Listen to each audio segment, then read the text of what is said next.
Topics বলেছিলাম, কি কি টপিকস, কিভাবে কাজ করবা এই জি স্যার, সম্পর্কে? বলে দেওয়া হয়েছে স্যার। আচ্ছা, আমি আজকে তোমাদের কাছে তোমরা কিভাবে কাজ করতেছো এটা রিপোর্ট নিব। কয়টা গ্রুপ আছে, প্রতিটা গ্রুপের একজন করে কথা বলো আগে। ওই কয়টা মিটিং হয়েছে, তোমরা কিভাবে প্রসিড হচ্ছ, কি প্রবলেম ফেস করতেছো, হ্যাঁ এগুলো আমার একটু দেখতে হবে। জি স্যার।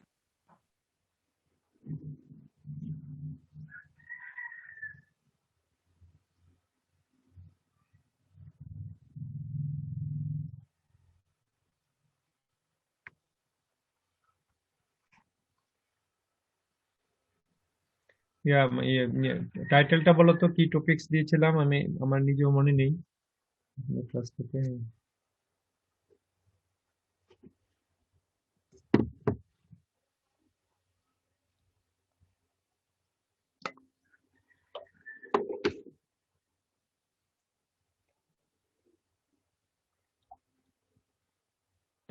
স্যার টাইটেল, স্যার আপনি বলছিলেন যে নিজেদের মতো করে লিখতে, কিন্তু টপিকটা ছিল স্যার হচ্ছে ওই যে মেকানাইজেশনের জেন্ডারের ভূমিকা। আপনি বলছিলেন যে নিজেদের মতো করে সাজায় টাইটেলটা দিতে। আমি তো একটা টপিক দিয়ে দিব। এটা এটা আচ্ছা এটা আচ্ছা স্যার। সিমিলার, এটার মিনিংটা ঠিক রেখে তোমরা এক একজন এক এক ভাবে টাইটেলটা দিবা, ঠিক জি আছে? স্যার, কিন্তু আপনি এটা বলছিলেন মিনিং স্যার। মিনিং দূরে যাওয়া যাবে না। দেখি তোমরা টাইটেল ঠিক করছো কিনা আগে দেখি। আমি যে কনসেপ্টটা দিয়েছি এই কনসেপ্টের উপর বেস করে আমার যতদূর মনে পড়ে কিওয়ার্ড হচ্ছে যে এগ্রিকালচারাল মেকানাইজেশনের ফলে কি জেন্ডার রুলের কি ভূমিকা, না? জি স্যার। এগ্রিকালচারাল মেকানাইজেশনের উপর জেন্ডার রুলের ইম্প্যাক্ট কি, এই টাইপের মনে হয়, তাই না? জি মানে স্যার। জি কিওয়ার্ড গুলো হচ্ছে agricultural mechanization and gender role. হ্যাঁ, এই এই ওয়ার্ড গুলোকে ঠিক রেখে তোমরা যে কোনো ভাবে টাইটেল সাজাইতে পারবা। এখন বলো কয়টা গ্রুপ হয়েছে তোমাদের? প্র্যাকটিক্যাল গ্রুপ গুলোতে মনে হয় করে দিয়েছে এভাবে নাকি? 1 থেকে 5 নাম্বার রুল, মানে 5টা গ্রুপে পড়বে সিআর কে এরকম দায়িত্ব দিয়েছিলাম। হ্যাঁ হ্যাঁ হ্যাঁ হ্যাঁ। জি স্যার স্যার, করা স্যার হয়েছে গ্রুপ স্যার। ভাগ হয়েছে। হুম স্যার 5টা গ্রুপ হয়েছে। 5টা গ্রুপের 5জন কথা বলো আমার সাথে। কি কি তোমরা কয়টা মিটিং করেছো, মানে এই গ্রুপগুলোতে কি কি অ্যাটেন্ডেন্স এর কতজন ছিল, টাইটেল কি ঠিক করেছো, অবজেক্টিভস কি হয়েছে, মেথোডোলজি কি ঠিক করেছো, হ্যাঁ, তারপরে ডিসকাশনটা কিভাবে হবে। হুম, আমি কি তোমাদের স্টেপ গুলো বলেছিলাম যে অ্যাসাইনমেন্টের স্টেপ গুলো কি হবে? স্লাইডে মনে হয় লিখেছিলাম, তাই না? জি স্যার। আমি ক্লাস নেওয়ার সময় মনে টাইপ করেছিলাম যে এটার পরে এটা হবে, এরকম একটা আমার যতটুকু কি। হ্যাঁ, প্রতিটা গ্রুপের গ্রুপ লিডার ঠিক করতে বলেছিলাম, গ্রুপ মনিটর, হ্যাঁ, তারপরে হচ্ছে নোট কিপার থাকবে, আর তারপরে অর্গানাইজার থাকবে যে ম্যানেজ করবে মিটিংটা, তারপরে নোট করতে হবে, রেকর্ড রাখতে হবে, আহ, আর হাতে লিখতে হবে অ্যাসাইনমেন্টটা, হ্যাঁ এটা একটা বিষয়। আর প্রতিটা অ্যাসাইনমেন্ট নিয়ে কমপক্ষে মানে তোমাদের 4টা 5টা মিটিং করতে হবে। 4টা 5টা মিটিং না করলে অ্যাসাইনমেন্ট ফুলফিল হবে না, কারণ অনেক কাজ। হ্যাঁ, সহজ মনে হবে এমনি, কিন্তু অ্যাকচুয়ালি আসলে অ্যাসাইনমেন্ট লেখা অনেক কঠিন যদি নিজের মতো লিখতে চাও আর কি, শিখে লিখতে চাও। আরেকটা হচ্ছে যে কপি পেস্ট করে নেট থেকে একটা দিয়ে দিলাম এরকম না, কারণ প্রত্যেকটা অ্যাসাইনমেন্টেরই একটা মেসেজ থাকবে, আর অ্যাসাইনমেন্ট গুলো হবে এটা সাইন্টিফিক মেথডে। হ্যাঁ, একদমই সাইন্টিফিক প্রসেসে তোমাদের অ্যাসাইনমেন্ট লিখতে হবে। যে স্টেপ গুলো আমি বলেছি প্রতিটাই সাইন্টিফিক স্টেপ। এক এক করে বলো, এবং 5টা গ্রুপের গ্রুপ থেকে একজন একজন করে বলো। হুম, তোমরা কিভাবে অর্গানাইজড হচ্ছে, কি করছো বলো। নাজিয়া না, তুমি কোন গ্রুপে আছো বলো, পরিচয় দাও। স্যার গ্রুপ ডিতে স্যার। হ্যাঁ, বলো তোমরা কি করেছো, তোমাদের কি আলোচনা হয়েছে বলো। স্যার গ্রুপ তো স্যার মানে কয়েকদিন আগেই স্যার নির্ধারণ করা হয়েছে, এখনো ওইভাবে করা হয় নাই, তবে আমরা আলাদা আলাদা ভাবে স্যার ওই টপিক গুলো গুছাচ্ছি স্যার। এখনো মিটিং হয় নাই, তবে স্যার এই সপ্তাহে মিটিং হবে ইনশাল্লাহ স্যার। কেন 1 সপ্তাহ হয়ে গেল না? গত সপ্তাহে দিয়েছি না বৃহস্পতিবারে। জি স্যার। না না, 7 দিন তো, 8 দিন অনেক সময়। এর ভিতর একটা মিটিংও করো নাই তোমরা? স্যার আমরা ওই মেসেঞ্জার গ্রুপে স্যার কথা হয়েছে, কিন্তু স্যার হুম, মিটিং হয় নাই এখনো স্যার। তোমাদের যেহেতু মানে দিনের বেলায় ক্লাস থাকে, তোমরা তো অনলাইনে যেহেতু গ্রুপে কাজ করবা, তাই না, মিটিং করবা মেসেঞ্জারে, তাহলে জি স্যার। এটা তো রাতেও করতে পারো। এটা খুবই সহজ এখন আগের চেয়ে। ক্যাম্পাসে থাকার চেয়ে এটা আরো বরং যেভাবে তোমরা স্টাডি করতেছো এটা অন্য ধরনের, এটা সময় কম লাগে, আরো বেশি ভালো হবে মনে হয়। মানে জাস্ট একটা লিঙ্ক দিয়ে দিল, সবাই ওই টাইমে সবাই বসে গেল। হ্যাঁ, আর এমনি ফিজিক্যালি মিটিং অ্যারেঞ্জ করলে সবাইকে আসতে হয়, ওয়েট করতে হয় অনেক, আর সময় লাগে এত তো। কিন্তু যার যার জি বাসা থেকেই। স্যার, আমরা নেক্সট উইকে ইনশাল্লাহ স্যার করে ফেলবো স্যার। আচ্ছা, কিভাবে করবো আমাকে বলো, আমি তো এটাই জানতে চাচ্ছি এখন, যেহেতু করোনা আমাকে এখন বলো। আমি তো ভাবছি দু একটা গ্রুপ অবশ্যই করছে। কারণ এগ্রিকালচারে তো দিয়েছি, ওরা প্রতি সপ্তাহে 2টা 3টা মিটিং করতেছে, রিপোর্ট করতেছে, স্ক্রিনশট নিয়ে অ্যাটাচ করে পাঠাচ্ছে মিটিং এর অবজেক্টিভ, টাইটেল, অবজেক্টিভ, কিভাবে ফাইন্ডিংস বের করবে, কিভাবে দরকার পড়লে ইন্টারভিউ নিবে, হ্যাঁ, মহিলা পুরুষদের গ্রামে, তার টপিকস অনুযায়ী রেজাল্ট গুলো পাওয়ার জন্য। হুম, এটা বলো কিভাবে, তোমার নাম কি? স্যার মেহনাজ। হ্যাঁ বলো। স্যার আমরা যারা গ্রুপ মেম্বার আছি তারা একটা গ্রুপ খুলবো। দেন হুম আমরা আপনি যেগুলো স্যার বিষয় আপনি যে টাইটেল দিয়েছেন, যে হুম বিষয়গুলো আমাদেরকে দিয়েছেন মেইন পয়েন্ট গুলো, সেই হুম বিষয়গুলো নিয়ে যার যার মতো আমরা সেগুলোতে স্টাডি করব। প্লাস যখন আমরা মিটিং করব তখন স্যার নিজের যে ব্যাপারগুলো যে আমি স্টাডি করে কি পেলাম, তখন আমরা স্যার আকারে লিখবো। স্যার গুগল, ইউটিউব এগুলো তো আছেই হেল্প নেওয়ার জন্য। হুম, হুম। আর তোমাদের মানে ইয়ার বিষয়টা মানে তোমরা প্রত্যেকেই যেন প্রেজেন্টেশন দিতে পারো, প্রত্যেকেই যেন অ্যাসাইনমেন্ট থেকে কিছু শিখতে পারো, এটার জন্য এই এই বিষয়টা অ্যাভয়েড করছো কেন? এই বিষয়টা কিভাবে দেখবা বলো? এগুলো আমি বলেছিলাম যে প্রেজেন্টেশন যে কাউকে আমি ডাকতে পারি প্রেজেন্টেশনের জন্য, হ্যাঁ, কারণ যে প্রেজেন্টেশন দিবে তার উপর ডিপেন্ড করবে তোমার গ্রুপের মার্কস। হ্যাঁ, সবাই তো একইভাবে প্রেজেন্টেশন দিতে পারবে না, অনেকের জড়তা থাকে। হ্যাঁ, অনেক কিছু আছে বিষয় প্রেজেন্টেশনের, সুতরাং আমি এটা একটা ট্রেনিং এর মতো চাচ্ছিলাম যে তোমাদের প্রত্যেকেরই যে যে ল্যাকিংস গুলো আছে অ্যাসাইনমেন্টের মাধ্যমে যেন আমরা সেগুলো ফুলফিল করতে পারি।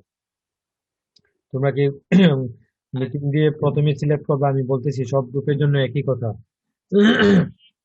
সব গ্রুপে যে ছেলেরা শুনতেছো নাকি?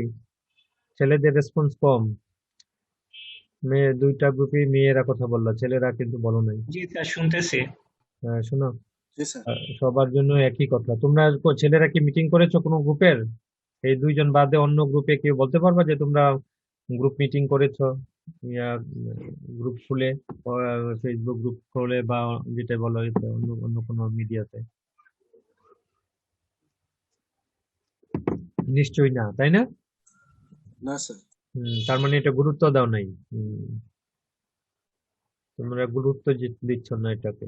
হুম, কারণ মার্কস আছে তো, গুরুত্ব না দিলে তো তোমাদেরই লস। এটাতে শিখতে পারবা তো, অনেকগুলো রিভিউ হবে তোমাদের, আর্টিকেল পড়তে বাধ্য হবা একটা জিনিস লিখতে গেলে, বিভিন্ন জিনিস লিখতে হবে, শিখতে হবে, তাই না? তাহলে হচ্ছে তোমরা স্যার গ্রুপ লিডার ঠিক করবে। হ্যাঁ বলো, আমি তোমাদের কাছ থেকে বেশি শুনতে চাই, বলো কি বলতে চাও? স্যার ওই যে স্যার গ্রুপ তো করা হয়েছে স্যার আইডি অনুসারে স্যার। হুম তো অনেক আইডি অনেক পিছনের দিকে বা সামনের দিকে, যার কারণে স্যার ওই এখন তো আবার সব অনলাইন। হুম আইডি অনুসারে করার কারণে নাম পাশে না থাকার কারণে স্যার অনেক সময় যে যে পরিচয় জানতে এখন একটু সমস্যা হয়েছে। তো না আমাদের কি আস্তে আস্তে মানে আমাদের শুরু করে দেবো আর কি। না না, 2-1-এ পড়ো না তোমরা? এখন পর্যন্ত তোমরা ক্লাসের তোমাদের এই ছাত্র একজন আরেকজনকে চিনো না? মানে স্যার স্যার আইডি, চিনি স্যার তো আইডি স্যার, তো স্যার আইডি স্যার অনেক বুঝছি। আইডি সার্কুলার দিয়ে দাও যে যে কার কি আইডি আছে, তোমার এই এই তোমার এই রোল নাম্বার, আইডেন্টি তোমার করা আইডি এই লাগছে। করো। হ্যাঁ, এত কমিউনিকেশন এত সহজ হয়েছে, হ্যাঁ, দিয়ে দাও এতে ফেসবুকে, তাহলে দেখবা যে ওই গ্রুপের কেউ না কেউ সে আরেকজনকে নক করতেছে, এভাবেই তো কমিউনিকেশন, এটা সোশ্যাল নেটওয়ার্কিং বাড়বে আরো এতে করে। বুঝছো, প্র্যাকটিক্যালি তো একটা গ্রুপ আছে আমি জানি, আমি আরো এই মিক্স করে দেওয়ার টেকনিকটা হচ্ছে যেন সবাই সবার সাথে ইন্ট্রোডিউস হয়, একটা ইন্টিমেসি গ্রো করে সব স্টুডেন্টদের মধ্যে, একটা নেটওয়ার্কে কাজ করতে পারো। সেই জন্যই তো পারপাস, তো এটা আর একটা পারপাস। সোশ্যাল ক্যাপিটাল বিল্ড হবে, তোমাদের জানা হবে কোন এলাকার স্টুডেন্ট, তার এলাকার কালচার কি, সে তার ওই এলাকার বিশেষত্ব কি, এগুলো অনেক কিছু ইনফরমেশন জানা যায়। হয়তো বা ছোট দেশ আমাদের, মনে করি যে আমরা সবই চিনি সবই জানি, এরকম বিষয়টা না। সোশ্যাল সায়েন্সে অনেক কিছু, অনেক ম্যাটার আছে, অনেক বিষয় আছে।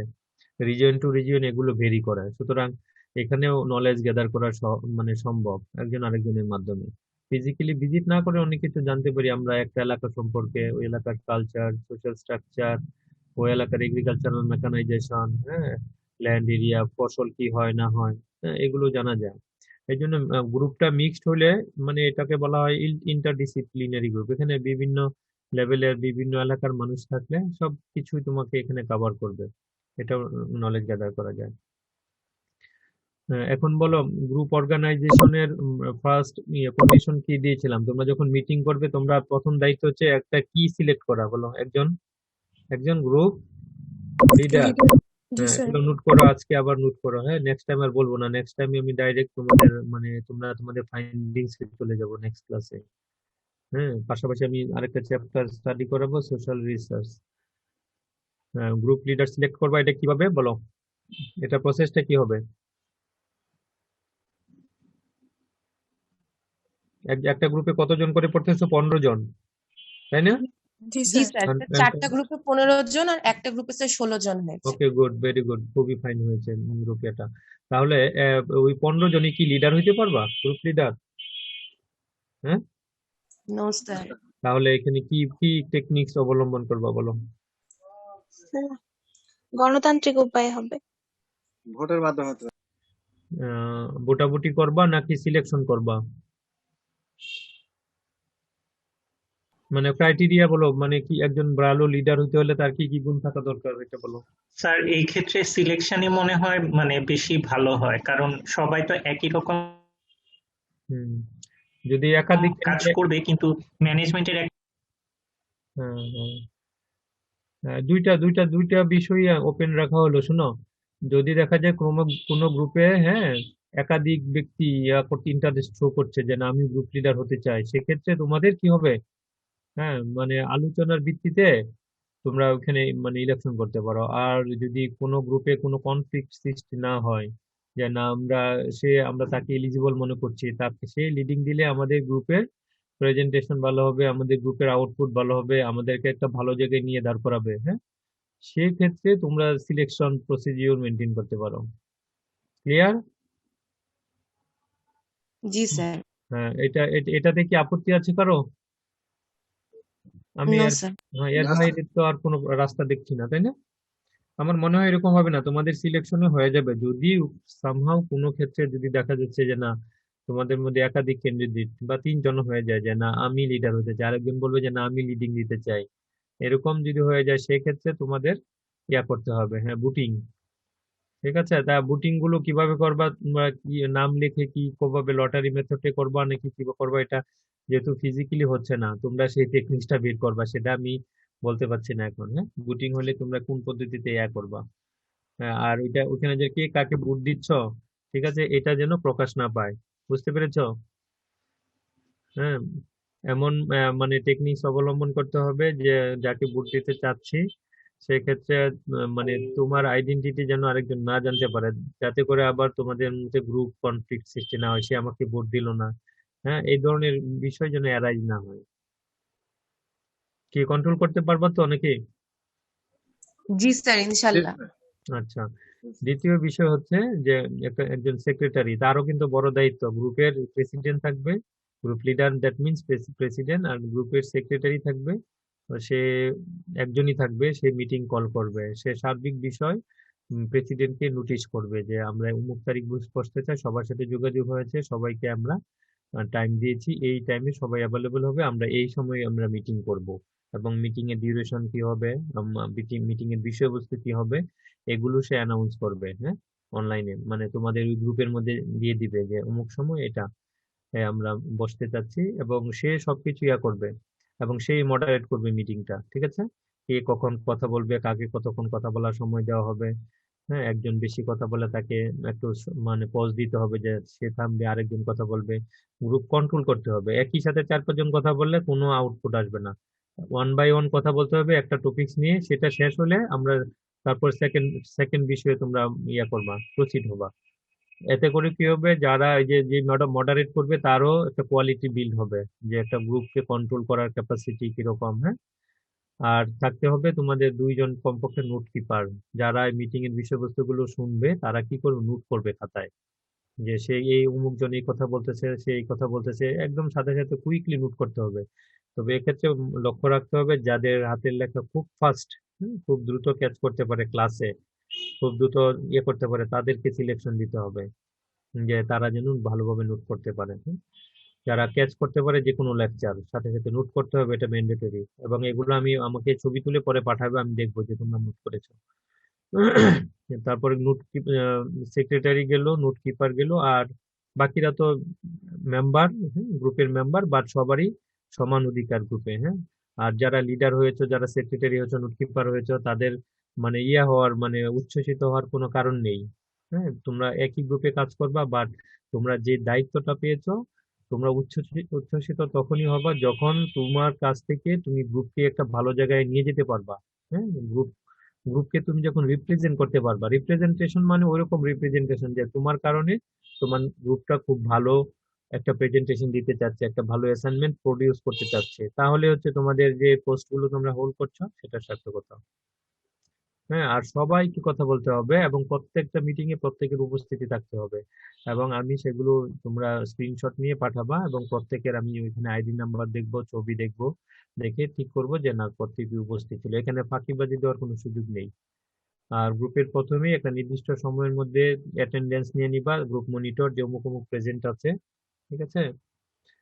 আর তারপরে টপিকস নিয়ে আলোচনা করবা যে আমাদের স্যার এই টপিকস দিয়েছে, এটার মধ্যে থেকে আমরা আমরা এখন এই টপিকসটা বের করতে চাই, টাইটেলের পর তোমাদের দায়িত্ব হচ্ছে যে এটার ব্যাকগ্রাউন্ডটা কি হবে, ইন্ট্রোডাকশনটা কি হবে, এই টপিকসের কমপক্ষে 1 পৃষ্ঠার মধ্যে ইন্ট্রোডাকশন লিখতে হবে। হ্যাঁ, তারপরে ইন্ট্রোডাকশনের পর অবজেক্টিভ সেট করতে হবে।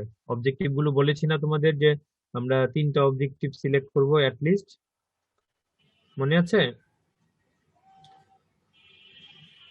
জি স্যার। হ্যাঁ, অবজেক্টিভ গুলো কিভাবে লিখবা, এই 3টা আমি স্টাইল বলে দিয়েছি। প্রথম অবজেক্টিভটা হবে যে টু নো অথবা to find out something like that, এরকম। হ্যাঁ, to know the current or present gender role in agricultural mechanization, এরকম হতে পারে। আর সেকেন্ড অবজেক্টিভটা হবে কি, to analyse, to describe, to synthesise. হ্যাঁ, এটা হচ্ছে একটা অ্যাসাইনমেন্টের বডি, এটা হচ্ছে মূল আলোচনা হবে এখানে সেকেন্ড অবজেক্টিভে। আর 3 নাম্বার অবজেক্টিভটা হবে যে এই অ্যাসাইনমেন্ট করতে গিয়ে তোমরা এই বিভিন্ন লিটারেচার রিভিউ স্টাডি করতে গিয়ে বা বিষয়গুলো আলোচনা করতে গিয়ে তোমরা অনেকগুলো প্রবলেম ফেস করেছো। হ্যাঁ, তো ফাইন্ড আউট দ্য প্রবলেমস, হ্যাঁ, in gender related agricultural mechanisation something like that, এই ধরনের একটা অবজেক্টিভ হবে। হ্যাঁ, এই ধরনের এভাবে 3টা অবজেক্টিভ তোমরা সিলেক্ট করবা, বা টোটালি ডিপেন্ড করবে তোমার টাইটেল অনুযায়ী। আমি জাস্ট শুধু একটা ফরম্যাট বললাম। হ্যাঁ, বলো। স্যার ইন্ট্রোডাকশনের বিষয়টা আরেকবার একটু স্যার বলেন স্যার। ইন্ট্রোডাকশনটা ডিপেন্ড করবে তোমার টাইটেলে কি লিখেছো, টাইটেলের কি ওয়ার্ড গুলো কি কি। যেমন এগ্রিকালচারাল মেকানাইজেশন, বাংলাদেশের এগ্রিকালচারাল মেকানাইজেশন কি, এগ্রিকালচারাল মেকানাইজেশন কবে ইন্ট্রোডিউস হয়েছে বাংলাদেশে, এটার হিস্ট্রিক্যাল ব্যাকগ্রাউন্ডটা কি, কখন এগ্রিকালচার ইউনিভার্সিটিতে এগ্রিকালচারাল মেকানাইজেশনের যে একটা ডিপার্টমেন্ট আছে না কৃষি সেটাও এখানে দিতে পারো। হ্যাঁ, এই ডিপার্টমেন্ট বা ফ্যাকাল্টির হিস্ট্রি ওখানে আসতে পারে, যেহেতু এগ্রিকালচারাল মেকানাইজেশন নিয়ে কাজ করবা। আর এগ্রিকালচারাল মেকানাইজেশনের পারপাসটা কি, হ্যাঁ, এগুলো ইন্ট্রোডাকশনে দিবা। ব্যাকগ্রাউন্ড বলতে এটাই। তারপরে সাথে থাকবে জেন্ডার রোল। তোমার টাইটেলের কিওয়ার্ড গুলো কি, হ্যাঁ, সেইটার উপর বেস করে তোমার ইন্ট্রোডাকশন বা ব্যাকগ্রাউন্ড লিখতে হবে। স্যার হ্যাঁ, মেইনলি ওই কিওয়ার্ড গুলো ব্যাখ্যা করে দিব ইন্ট্রোডাকশন। কিওয়ার্ড ব্যাখ্যা করতে হবে, সাথে রিভিউ পেপার দিতে হবে যে কোন সায়েন্টিস্ট এগ্রিকালচারাল মেকানাইজেশনকে কিভাবে ডিফাইন করেছে, এগ্রিকালচারাল মেকানাইজেশন নিয়ে কি কি কাজ হয়েছে বাংলাদেশে, এগুলো তোমাদেরকে এখানে সাইট করতে হবে রেফারেন্স সহ। বুঝছো? ওই যে মানুষ নাম আর সাল দেওয়া থাকে না, দেখবা বিভিন্ন রিপোর্টে, এইভাবে কোট করতে হবে বিভিন্ন জনের অভিমত, বা ফাইন্ডিংসও দিতে পারো ব্যাকগ্রাউন্ডে যে এগ্রিকালচারাল মেকানাইজেশনে জেন্ডার রুল একটা ভেরি ইম্পর্টেন্ট বিষয়, এবং এটার ফিউচার প্রসপেক্ট বাংলাদেশের জন্য দরকার, কারণ বাংলাদেশের ডেভেলপমেন্ট অ্যাক্টিভিটিসে মেল ফিমেলের কন্ট্রিবিউট ইকুয়ালি, এবং এগ্রিকালচারাল দেখা যাচ্ছে যে লেবার শর্টেজ দেখা যাচ্ছে, স্কেয়ারসিটি হচ্ছে। সেক্ষেত্রে পুরুষরা যেহেতু মাইগ্রেট করতেছে বিভিন্ন ইন্ডাস্ট্রিয়াল লেভেলে বা বিভিন্ন সিটিতে, সেক্ষেত্রে বাংলাদেশের রুরাল এরিয়াতে এগ্রিকালচারটা মহিলারা কন্ট্রোল করছে বা তারা এঙ্গেজড হচ্ছে, বাট তাদের যথেষ্ট পরিমাণ কি দরকার, ট্রেনিং দরকার এগ্রিকালচারাল টেকনোলজির উপর, বা এগ্রিকালচারাল ইকুইপমেন্ট যেগুলো আছে সেগুলো তারা ব্যবহার করতে পারে কিনা, বা তাদের হেলদি টেকনোলজি গুলো আছে কিনা, সেটার উপর বেস করে এই ধরনের স্টাডি দরকার। এই ধরনের জাস্টিফিকেশনও লিখতে হবে ব্যাকগ্রাউন্ডে। একটা হচ্ছে ব্যাকগ্রাউন্ডের মধ্যে তুমি বিভিন্ন কনসেপ্ট গুলো ক্লিয়ার করবা, দ্বিতীয়ত হচ্ছে তুমি কেন এই স্টাডি সিলেক্ট করেছো, জি হ্যাঁ, এই স্যার। ধরনের পারপাস গুলো তুলে ধরতে হবে। ক্লিয়ার করতে পেরেছি? জি স্যার। হ্যাঁ, এটা হচ্ছে সবার জন্য এই ধরনের এভাবে ব্যাকগ্রাউন্ড লিখতে হবে টাইটেল অনুযায়ী। হ্যাঁ, তারপরে এই যে অবজেক্টিভ গুলো বললাম, অবজেক্টিভ গুলো বলার পরে এখন আমি দেখবো যে আরেকটা টপিকস হচ্ছে, সেকেন্ড হচ্ছে মেথোডোলজি বা মেথডস বা টেকনিক। এখানে তোমরা মেথডস, কি মেথড ইউজ করবা তুমি এই যে এই অবজেক্টিভ গুলোকে ফুলফিল করার জন্য। ঠিক আছে, যেমন প্রথম অবজেক্টিভটা বলছে যে কারেন্ট সিচুয়েশন দেখার জন্য। এই সিচুয়েশন দেখতে হলে তুমি দুইটা মেথড ইউজ করতে পারো। একটা হচ্ছে তুমি বিভিন্ন পেপার, বিভিন্ন আর্টিকেল, বুকস, সেখানে বাংলাদেশের এগ্রিকালচারাল মেকানাইজেশনের জেন্ডার রুলটা কি আছে এগুলো পেতে পারো ইনফরমেশন।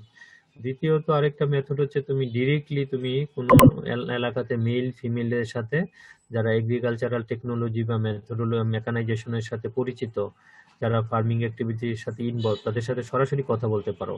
সেটা ওভার ফোনে হতে পারে বা ফিজিক্যালি হতে পারে। হ্যাঁ, ফোনেও কথা বলে ইনফরমেশন নিতে পারো যে আপনি যে ফার্ম প্রডিউস করেন, এখানে বিভিন্ন অ্যাক্টিভিটিস করেন, আপনি কোন কোন টেকনোলজি ব্যবহার করেন, আপনি কোন কোন ইকুইপমেন্টস ব্যবহার করেন, এগুলোর নাম কি, এগুলো করতে অসুবিধা হয় কিনা। হ্যাঁ, তাহলে স্ট্যাটাসটা জানা যাবে। মহিলাদের সাথে ইন্টারভিউ নিতে হবে, পুরুষদেরও। তাহলে তোমার এই যে জেন্ডার রুলটা চলে আসবে, পুরুষ মহিলা কোন দৃষ্টিকোণ থেকে কে কিভাবে কোন টেকনোলজি ব্যবহার করছে, পার্সপেক্টিভ গুলো চলে আসবে। দুইটা মেথডে তোমরা এখানে ব্যবহার করতে, একটা বলে ইন্টারভিউ মেথড বা ডিরেক্ট কোশ্চেনিয়ার মেথড বা টেলিফোন মেথড, এটা হতে পারে। গ্রুপ ডিসকাশন করতেছো, এটা আরেকটা মেথড। তারপরে রিভিউ পেপার, রিভিউ আর্টিকেল থেকে ইনফরমেশন নিচ্ছ, হ্যাঁ, পাবলিশড আর্টিকেল, এগুলো লিখতে হবে মেথডোলজির মধ্যে। মানে আলটিমেটলি তুমি এই অ্যাসাইনমেন্টটা ফুলফিল করার জন্য তুমি কি কি টেকনিক্স অবলম্বন করছো, এটাকে মেথডস বলে। বুঝছো, কোন পদ্ধতিতে তুমি অ্যাসাইনমেন্টটা লিখতে যাচ্ছ, এইগুলো বর্ণনা দিতে হবে এই মেথডোলজিতে। তারপরে হচ্ছে রেজাল্ট এন্ড ডিসকাশন। মেথডোলজির পরের স্টেপটা কি? Result and discussion. Result and discussion বলতে এখানে আমরা যে অবজেক্টিভ গুলো সেট করেছি, হ্যাঁ, ওই অবজেক্টিভ গুলোর যে আনসার গুলো আসবে, যে এই স্টাডির মাধ্যমে আমি ডিসকাশন করতে চাচ্ছি, এই স্টাডির মাধ্যমে প্রবলেম আইডেন্টিফাই করতে চাচ্ছি, এই স্টাডির মাধ্যমে আমরা ফাইন্ড আউট করতে চাচ্ছি এগ্রিকালচারাল মেকানাইজেশনের ক্ষেত্রে মেল ফিমেলের ভূমিকা বা জেন্ডার রোল, হ্যাঁ, হোয়াটএভার দ্য থিংস, হ্যাঁ, এই বিষয়গুলো এখানে এক্সপ্লেন করতে হবে ক্রোনোলজিক্যালি, সিস্টেমেটিক্যালি, হ্যাঁ, ওয়ান বাই ওয়ান। এখানে ডেসক্রিপশন আকারে লিখতে হবে যে আমরা যদি কেউ ফোনে, ওভার ফোনে ইন্টারভিউ নেও কোনো মানুষের, সে যা যা বলছে ফোনে, হ্যাঁ, সেই কথাগুলো তোমাকে লিখতে হবে ইংলিশে। হয়তো বা বাংলাতে ইন্টারভিউ নেবো, বাট ইংলিশে তোমাদেরকে ট্রান্সলেট করে লিখতে হবে যে 5 জন ফার্মার্সের সাথে কথা বলেছি, তারা এই অভিমত দিয়েছে, তার মধ্যে এতজন মেল ছিল, এতজন ফিমেল ছিল। হ্যাঁ, তুমি 10 জনের সাথেও কথা বলতে পারো, ওটা লিখতে হবে মেথোডোলজিতে, যে আমি এতজন ফার্মার্সদের সাথে এই গ্রুপ আমরা টক করেছি, ফিজিক্যালি হোক বা ওভার ফোনে হোক, সেগুলো বলতে হবে। সেগুলো তুমি লিখতে হবে ডিসকাশন এন্ড রেজাল্ট এন্ড ডিসকাশনের মধ্যে। প্রত্যেকটা অবজেক্টিভের ফাইন্ডিংস গুলো এই ফাইন্ডিংস এন্ড ডিসকাশনে লিখতে হবে। অবজেক্টিভ গুলোর মধ্যে যে প্রশ্নগুলো আছে, সেই প্রশ্নের আনসার গুলোই হবে ফাইন্ডিংস এন্ড ডিসকাশনে। তারপর লিখবা কনক্লুশন। হ্যাঁ, কনক্লুশন বা রিকমেন্ডেশন, কনক্লুশন এন্ড রিকমেন্ডেশন হতে পারে। যেমন তুমি 3 নাম্বার অবজেক্টিভে কি ছিল, তোমার প্রবলেম আইডেন্টিফাই করা। সেই প্রবলেমগুলো যদি ফার্মার্সরা বলে যে এই প্রবলেমগুলো আছে, এই প্রবলেমগুলো এভাবে সমাধান করা যায়, তাহলে তুমি দেখবা যে সমাধানের যে কথাগুলো বলছে প্রবলেমগুলো, হ্যাঁ, কিভাবে সমাধান হতে পারে, সলিউশন হতে পারে, এগুলো তুমি রিকমেন্ডেশন আকারে অ্যাসাইনমেন্টে দিতে পারো। যেমন অনেক ধরনের কথা বলবে যে government should take proper initiative to reduce the gender discrimination in agricultural sector. এরকম আসতে পারে যে institutional credit should be introduced in agricultural sector, এরকমও বলতে পারে তারা যে আমাদের যদি এগ্রিকালচারাল মেকানাইজেশনের টেকনিক গুলো বা ইকুইপমেন্ট গুলো কিনতে হয় তাহলে অনেক দাম, সেগুলোর জন্য গভর্নমেন্টের লোন দরকার। এটা একটা তাদের পরামর্শ, ঠিক আছে না? এই পরামর্শটা তুমি কনক্লুশনে এন্ড রিকমেন্ডেশনে দিতে পারো যে different GO and NGO should initiative to take part in credit activities. By this way, we can take help from different institutional or market facilities from this sector. এরকম ভাবে তোমরা রিকমেন্ডেশন আকারে দিতে পারো। এগুলো যদি তারা বলে, আর তোমাদেরও তো নিজে যেহেতু নলেজ গ্যাদার করতে চাচ্ছ, তোমরা এই বিষয়গুলো সহজেই বুঝতে পারবে যে না তাদের যেহেতু মেকানাইজেশন একটা কঠিন বিষয় বা ইকুইপমেন্টস গুলো অনেক দাম, ফার্মিং ইকুইপমেন্টস গুলো, এর মাধ্যমে এটা জয়েন্টলি হতে পারে। 10 জন ফার্মার্স মিলে যদি 10,000 করে টাকা দেয় তাহলে 1 লাখ টাকা দিয়ে যে কোনো একটা বড় ইকুইপমেন্টস কিনতে পারে তারা, এগ্রিকালচার টেকনোলজি জন্য। এটা একটা টেকনিক্স, এটা তোমার নিজের মতো করে তুমি এখানে রিকমেন্ডেশন আকারে দিতে পারবা যে কোঅপারেশন, ফার্মার্স কোঅপারেশন, এটা একটা সোসাইটি গড়ে তোলা যেতে পারে। এটা মানে সময় উপযোগী একটা টাইম ডিমান্ডেবল ফ্যাক্টর যে all farmers should come forward to develop their cooperative attitude that they can help to other farmers by this way। এভাবে তারা একদম কোঅপারেট সোসাইটি গঠন করতে পারে। তারা ক্যাপিটাল ফরমেটও করতে পারে যে পার এভরি মান্থ তারা একটা চাঁদা দিল, ওই চাঁদা দিয়ে কয়েক বছরে তারা একটা বড় ধরনের ক্যাপিটাল গড়ে তুললো। এভাবে তারা ফার্মার্সরা সবাই মিলে তারপর পাওয়ার টিলার কিনলো বা থ্রেশার কিনলো। এটা ডিপেন্ড করে এলাকা বেস বা ফার্মার্সদের সেই ধরনের সামর্থ্য আছে কিনা। বাট এগুলো হবে তোমাদের টেকনিক্স, তোমাদের মানে রিকমেন্ডেশনের টেকনিক্স গুলো, এগুলো তোমাদের নিজের মতো করে সাজিয়ে লিখতে হবে ডিসকাশন পার্টে, এবং কিছু কিছু চলে যাবে কনক্লুশন এন্ড রিকমেন্ডেশনে। তারপরে লাস্ট এটা হচ্ছে তোমার রেফারেন্স। তুমি যে বিভিন্ন বই পড়ছো সেই বইগুলোর বা বিভিন্ন রিপোর্ট পড়ছো সেগুলোর রেফারেন্স দিতে হবে, নাম দিতে হবে, ইয়ার দিতে হবে, কত সালে পাবলিশড হয়েছে যে বইটা স্টাডি করেছো, কত পৃষ্ঠা থেকে তুমি কোট করেছো, বিভিন্ন ডেফিনেশন নিয়েছো, কে বলেছে, কোন বইয়ে আছে ডেফিনেশনটা, জেন্ডার রুল নিয়ে অনেকগুলো পেপার ডাউনলোড দিয়েছো। প্রত্যেকটা পেপারের যে বিষয়গুলো তোমরা অ্যাসাইনমেন্টে অ্যাড করবা, ডিসকাশন পার্টে হতে পারে, সেটা ইন্ট্রোডাকশন পার্টে হতে পারে, রিকমেন্ডেশন বা কনক্লুশন পার্টে হইতে পারে, সেইটার রেফারেন্স দিতে হবে একদম অ্যাসাইনমেন্টের লাস্ট পেজে। এভাবে অ্যাসাইনমেন্ট লিখতে হবে। এখন বলো যে কোন পোর্শনটা তোমরা বুঝো নাই, বলো।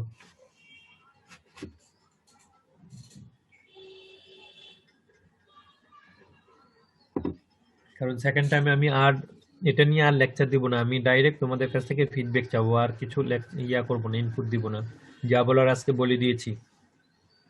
এখন আজকে বলো, এখন যদি কোনো কনফিউশন থাকে সেটা বলো যে আমরা বুঝতেছি না, এভাবে করতে পারবো না স্যার, আপনার কথা বুঝি না, লেকচার ক্লিয়ার হয় না, এরকম থাকলে বলো।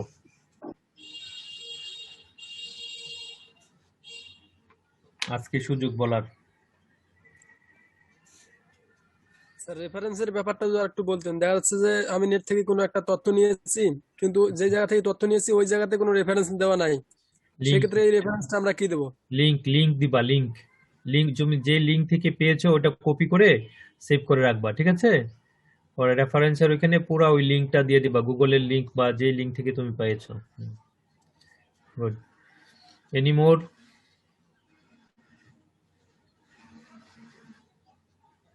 প্রশ্ন করো, বেশি বেশি প্রশ্ন করলে তোমাদের ক্লিয়ার হবে এটা। স্যার আমরা অ্যাসাইনমেন্ট যেটা লিখবো ওটাতে কি কোনো পেজ বাইন্ডিং আছে যে এত পেজের ভিতরে শেষ করতে হবে? 10 থেকে 12 পেজে হলে ভালো হয়, কারণ এটা আবার ডিপেন্ড করতেছে তোমাদের টাইটেলের উপর, তোমাদের অবজেক্টিভ গুলো কত বড়, অবজেক্টিভ গুলোর মেসেজ কি, খুবই কনক্রিট নাকি বেশি ডেসক্রিপটিভ, নাকি মানে এটার উপর ডিপেন্ড করতেছে। তবে 10 থেকে 12 পেজের বেশি যাওয়া যাবে না। জি স্যার। 10 থেকে 12 পেজের বেশি যাওয়া যাবে না, এবং হাতে লিখতে হবে, যাদের হাতে লেখা সুন্দর তাদের টাইপ করে এরকম ভাবে লিখতে হবে। এটা কোনো কম্পিউটার কম্পোজের বিষয় থাকবে না, হাতে লিখতে হবে, হার্ড কপি থাকবে, ঠিক আছে? স্যার 10 থেকে 12 পেজ এটা কি মানে পেজের উভয় পাশে না লিখবো? না, সিঙ্গেল পেজ, এক জি পেজ স্যার, জি থাকবে, স্যার। Single page. তোমাদের 62 জন প্রেজেন্ট, তোমাদের ছাত্র কতজন? 5টা গ্রুপে 5-15 কত? স্যার রেগুলার হচ্ছে স্যার 73 জন, আর হচ্ছে স্যার রিপিট আছে স্যার 3 জন। খুব সম্ভবত স্যার। মানে থাকতে হবে তো, প্রেজেন্ট থাকতে হবে তো ক্লাসে, অ্যাটেন্ডেন্সে মার্কস পাবে না তো, মার্কস আছে তো অ্যাটেন্ডেন্সে। স্যার অনেকের স্যার হচ্ছে নেট প্রবলেম থাকে তো স্যার, এই জন্য স্যার জয়েন দিতে পারে না। ঠিক আছে, আজকে তোমাদের তাহলে টপিকস নিয়ে কথা বললাম। আমি সোশ্যাল রিসার্চ নেক্সট শুরু করব। তাহলে আমি স্লাইড তৈরি করেছি, বাট আজকে আর দেখাচ্ছি না, তোমাদের ইয়া হয়ে যাবে। আমি যতটুকু কথা বললাম এটা নিয়ে এখনই কাজ করো তোমরা, ঠিক আছে? এখন যে সময়টুকু আছে এইটুকু কাজ করো, প্রত্যেকে চিন্তা করো। আমি যে কথাগুলো বলছি এগুলো ভুলে যাবে, এগুলো যদি নোট করে থাকো তাহলে কিন্তু সামনে মানে সুন্দর করে অ্যাসাইনমেন্ট লিখতে পারবে। আমি প্রতিটা পয়েন্ট ভালোভাবে এক্সপ্লেন করার চেষ্টা করেছি, আমি জানি না কতটুকু তোমরা নিতে পেরেছো। ফিজিক্যালি ক্লাস হলে স্যার হয়তো। একটা কোশ্চেন ছিল। হ্যাঁ বলো। স্যার আমরা যখন স্যার নিজেরা ডিসকাস করব বা প্রসিডিউর আগাবো, তখন স্যার যদি আমরা কোনো প্রবলেম ফেস করি, দেন স্যার আপনার সাথে কনসাল্ট করতে পারবো না? হ্যাঁ আমাকে ফোন দিবা, হ্যাঁ আমি ফ্রি থাকলে অবশ্যই তোমাদের হেল্প করবো। ফোন দিবা। জি স্যার। আর মিটিংটা এমন ভাবে করবা যখন মানে ফ্রি টাইম বলতে মনে করো রাত 9টার পরে হলে ভালো হয়, আমার জন্য ভালো হয় আর কি, বুঝছো? জি তাছাড়া তো স্যার। আমরা দিনে ব্যস্ত থাকি বেশি, অফিস থাকে জি স্যার। এরকম ভাবে। অসুবিধা না, আমি সব সময় প্রস্তুত তোমাদের যে কোনো প্রশ্ন, তোমাদেরকে হেল্প করার জন্য। তোমাদেরকে শেখানোই তো আমাদের পারপাস। আর তোমরা ভালোভাবে শিখবে, ভালোভাবে লিখবে আর ভালো রেজাল্ট করবে, এটাই আমার চাওয়া। হ্যাঁ, বা আমি চাই প্রতিটা স্টুডেন্ট যেন ভালোভাবে এই বিষয়টা বুঝে, এবং তোমরা এটা অ্যাসাইনমেন্টটা ভালোভাবে করলে পরবর্তীতে তোমাদের মাস্টার্সে যখন থিসিস করবে তখন তোমরা অনেক বিষয় আগেই জেনে যাবে, এটা যদি ভালোভাবে করতে পারো। বুঝতে পেরেছো? যদি কেউ সোশ্যাল সায়েন্স নিয়ে রিসার্চ করতে চাও বা এমনি সায়েন্টিফিক স্টাডির মাধ্যমে তোমরা যদি সায়েন্স বেসড কোনো রিসার্চ করো, নট অনলি সোশ্যাল রিসার্চ, সেটার ক্ষেত্রে এই টেকনিক্স এগুলোই মেনটেন করতে হয়, বুঝছো? এটা তোমার ইন্ট্রোডাকশন করতে হবে, তোমার ব্যাকগ্রাউন্ড থাকতে হবে, অবজেক্টিভ থাকতে হবে, রিসার্চ কোশ্চেন থাকবেই, তারপরে মেথডস বা টেকনিক্স লাগবেই, হ্যাঁ, ফাইন্ডিংস আসবেই। এই কয়েকটা স্টেপ তোমাকে, তুমি যেই রিসার্চই করো না কেন এটাকে তোমাকে মেনটেন করতে হবে। পরবর্তীতে এটা কাজে লাগবে। লিটারেচার রিভিউ করতে হবে তোমাকে, যেমন তোমাদেরকে বললাম বিভিন্ন রিপোর্ট পড়ার জন্য। হ্যাঁ, রিপোর্ট পড়ে ওইখান থেকে কোনো ইনফরমেশন নেওয়াটাই তো লিটারেচার রিভিউ করা। হ্যাঁ, এভাবে তোমাদের এই পড়াশোনাটা কাজে লাগবে একদম মাস্টার্স পর্যন্ত বলো, পিএইচডি পর্যন্ত বলো, বা মানে এটা লাইফের সব জায়গায় কাজে লাগবে। এবং তুমি যখন কোনো প্রফেশনাল লাইফে জব করবে, চাকরি করবে, তখন তোমাদের কোনো রিসার্চ উইং থাকলে, হ্যাঁ, রিসার্চের আলাদা কোনো ফ্যাসিলিটিস থাকলে, থাকলে, ডিপার্টমেন্ট থাকলে, হিউম্যান রিসোর্স ডিপার্টমেন্ট আছে বিভিন্ন, সেইখানে এই বিষয়গুলো অ্যাড্রেস করা হয় যে রিসার্চ করেছে কিনা, থিসিস করেছে কিনা। হ্যাঁ, এটা কিন্তু হায়ার এডুকেশনে রিসার্চ একটা বড় বিষয়। হ্যাঁ, তোমরা যে কোনো দেশের বাইরে অ্যাপ্লাই করতে চাইলেও তখন তুমি যদি হায়ার এডুকেশনে যেতে চাও তোমাকে কিন্তু একটা প্রপোজাল সাবমিট করতে হবে। তখন এই যে এরকম ভাবে তোমাকে ইন্ট্রোডাকশন, টাইটেল, অবজেক্টিভ, ইন্ট্রোডাকশন, তারপরে তুমি কোন মেথডে প্রসিড হতে চাচ্ছ, তোমার এক্সপেক্টেড আউটকামটা, ডিসকাশনটা কি হবে, হ্যাঁ, রেফারেন্স সহ তোমাকে একটা সিনোপসিস প্রেজেন্ট করতে হয়। এবং এটা তোমাদের দেখবা মাস্টার্স যারা করবা তোমাদের প্রত্যেকেরই একটা সিনোপসিস প্রেজেন্ট সাবমিট করতে হয়, ডিপার্টমেন্টে প্রেজেন্ট হবে, তারপর সেখানে টিচাররা ইনপুট দিবে যে এই অবজেক্টিভের জন্য এই টেকনিক্স, হ্যাঁ, এই টাইটেলের জন্য এই মেথড সিলেক্ট করতে হবে, অবজেক্টিভ করতে হবে, এগুলো। হ্যাঁ, সেটা তোমরা এখন আগেই পেয়ে যাচ্ছ, যেহেতু সোশ্যোলজিতে সোশ্যাল সায়েন্সের একটা চ্যাপ্টার আছে সেটার কনটেক্সটে। আর জেন্ডার ইস্যুটা খুবই কমন, মানে খুবই ভাইটাল ইস্যু বলে টাইটেলটা আমি gender, agricultural mechanisation, gender rule, এই বিষয়গুলো দিয়েছি, এবং এটার মাধ্যমে তোমরা সাজিয়ে অ্যাসাইনমেন্টটা ফুলফিল করবে আশা করি। ঠিক আছে, কোনো প্রশ্ন আছে আরো?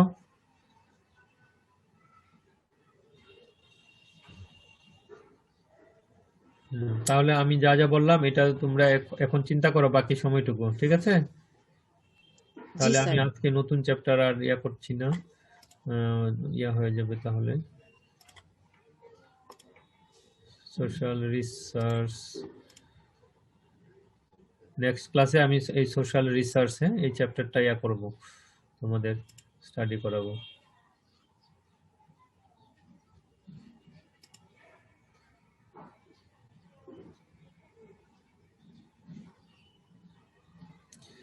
তোমাদের যে অ্যাসাইনমেন্টটা দেওয়া হচ্ছে এটাও একটা মানে সোশ্যাল রিসার্চের একটা বড় পার্ট, এবং তুমি এই রিসার্চের চ্যাপ্টার স্টাডি করলে তোমাদের আরো বেশি ক্লিয়ার হয়ে যাবে তোমরা যে অ্যাসাইনমেন্টটা কিভাবে করতে যাচ্ছ।